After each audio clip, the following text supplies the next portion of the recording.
Right?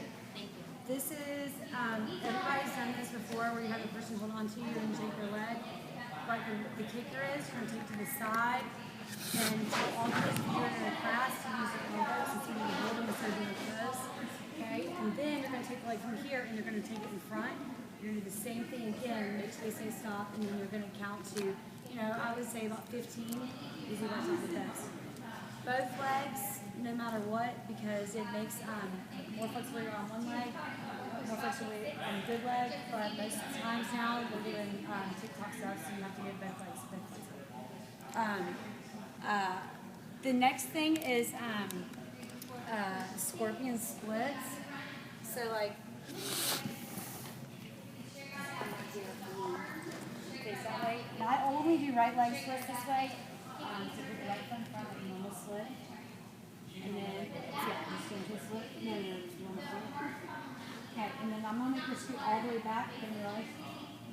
Straight back. Keep going. All the way through. Keep going, keep going, keep going, keep going, keep going. Right there. When they get against the wall, you're going to make sure the foot goes straight up and down. Most people are not going to be flat, but if they are, then you can put pressure on their hip, but don't do too much because it's very, very painful if you do. And I always make sure they pick their chest up. All the little kids, I'm like, super sports bra up, wear boobs or whatever.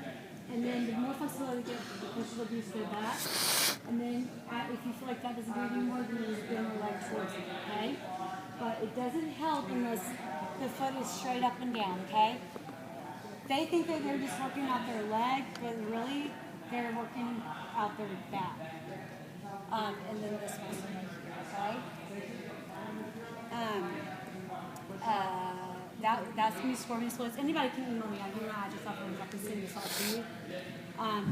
Wall splits are exactly what she just did, where she puts her foot up in the air. You just pick them up. Make sure if you're doing a class setting and not just a private, that you pick up from right here and not like their wrist, because they all look ridiculous and people do it.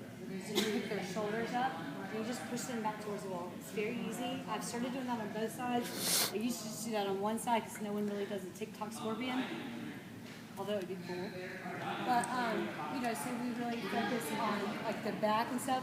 But that way you're able to hold on to their leg too a little bit if it starts to slide out. It's very hard for kids to partner up and do that. So I usually do that when they do that. Over splits, everybody knows what they are. The one that I've really started doing this year is when the girl is facing the wall like this. Just hold on, like most people probably already done. When you pull like right behind them, make sure that you go right here though, because right here is very it's forgiving. You're here, and even the most flexible people you can get to get their leg completely straight against their back. And that's a huge, huge, huge way to stretch them right before they do something. I do it in privates and I do it in my class and stuff, but the best time that actually is the best for you is right before they are getting ready to stomp. Some of the flyer conditioning that I have is, working that muscle. So I have them, they face the mirror or wherever at their house. They pick up the heel stretch, hold it for a second, bring it down. Pick it up, hold it, and bring it down. And things like that, like over and over. So they do a certain amount on each leg. We usually say 50 on right and 25 on left.